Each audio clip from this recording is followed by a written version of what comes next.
pós-graduandos, tudo bem com vocês?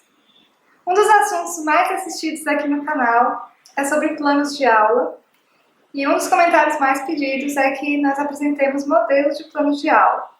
Por isso, eu trago hoje neste vídeo o plano de aula que eu utilizei no concurso para o IFRN, no qual eu sou professora. Então, vou mostrar aqui ao lado a imagem do plano e vocês podem ir acompanhando, junto de algumas orientações, algumas dicas que vocês podem utilizar na construção dos seus planos de aula. É muito importante que quando vocês forem fazer uma seleção como prova didática, vocês verifiquem se há um modelo de plano que o próprio concurso vai disponibilizar para vocês. Nesse caso, vocês devem seguir este modelo, certo? Mas caso não haja, vocês podem criar o seu do formato que vocês quiserem. Existem planos que são feitos em formato de esquema, de quadros, ou até textualmente, como é o caso do meu. Então, inicialmente, como vocês podem ver aí ao lado, nós temos o cabeçalho, que eu coloquei, com as informações do edital, do concurso, do instituto, e também eu me identifiquei e me apresentei por meio deste plano. Por que eu achei interessante colocar dessa forma, já a minha formação, o número da minha inscrição? Porque no momento da sua prova didática, nem sempre você vai ter este momento para poder se apresentar. Não são todas as provas didáticas que prevêem a situação de você chegar lá na frente e colocar qual é o seu nome, qual é a sua formação. Eu, inclusive, acho interessante você não fazer essa apresentação para simular de fato uma aula. Você não vai, no meio de um semestre, com uma turma, se apresentar, porque, teoricamente, aquela turma já lhe conhece. Então, inserindo essas informações no seu plano, a banca já pode ter alguma informação sobre você. Posteriormente, você identifica a sua aula com a disciplina, a turma, o tema. Então, você vai pensar em que contexto aquela aula vai estar inserida. Se ela é para um primeiro ano, segundo ano, terceiro ano. Isso mostra que você teve a preocupação de delimitar um contexto em que aquele conteúdo está programado para ocorrer nesta instituição. Para você ter certeza disso, é interessante consultar os projetos político-pedagógicos dos cursos, né? E ver os conteúdos programados para cada disciplina, curso ou ano letivo. Como vocês podem ver, abaixo do tema sorteado eu apresento ainda o conteúdo específico da aula. Por quê? Porque geralmente os temas de provas didáticas são muito amplos. São temas que, em uma realidade, não seriam dados em apenas uma aula. Então, fazendo esse recorte, você também demonstra domínio sobre essa noção de que uma aula de 45 minutos, certa delimitação daquele tema seria apresentada. Abaixo, eu identifiquei uma justificativa do tema e do conteúdo específico. Ou seja, eu indiquei de que modo aquele conteúdo é interessante para a turma em questão, o recorte que eu realizei, de que forma ele pode ser trabalhado de uma forma produtiva aquela turma. Isso demonstra uma explicação de por que você realizou esse recorte e demonstra também que você teve preocupação de procurar o PPP, todas essas informações. Então, isso é algo opcional que você pode colocar, mas que eu recomendo. Abaixo nós temos os objetivos de aprendizagem, lembrando sempre que os objetivos são o que você pretende que aquele aluno consiga fazer ao final da sua aula, não é o objetivo que você possui com aquela aula. Então, compreender, conhecer, utilizar são verbos interessantes, porque são verbos que pressupõem o aprendizado que o aluno teria a partir daquela aula. Abaixo, eu indiquei os conteúdos significativos da minha aula, e assim como em qualquer texto, fiz aquela divisão de 3 partes, introdução, desenvolvimento e conclusão. Então, indiquei uma abertura para a minha aula, que seria algo mais introdutório. O desenvolvimento, que seria de fato a construção de conhecimento sobre aquela definição em pauta.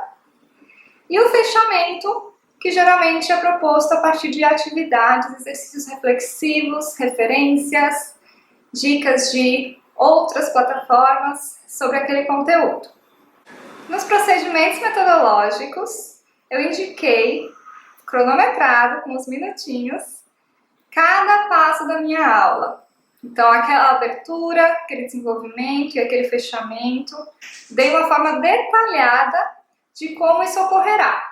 E vejam que eu fiz algo que eu acho bem interessante aqui na parte da retomada e da introdução, que eu apresentei a situação desta aula em relação ao meu programa de aulas com aquela turma. Então eu supus que a aula que eu dei naquela prova didática estava inserida em um programa de 5 aulas sobre determinado assunto. E essa era a aula número 2. Desse modo eu consigo meio que contextualizar essa aula e simular o que seria um planejamento de um professor no ano letivo.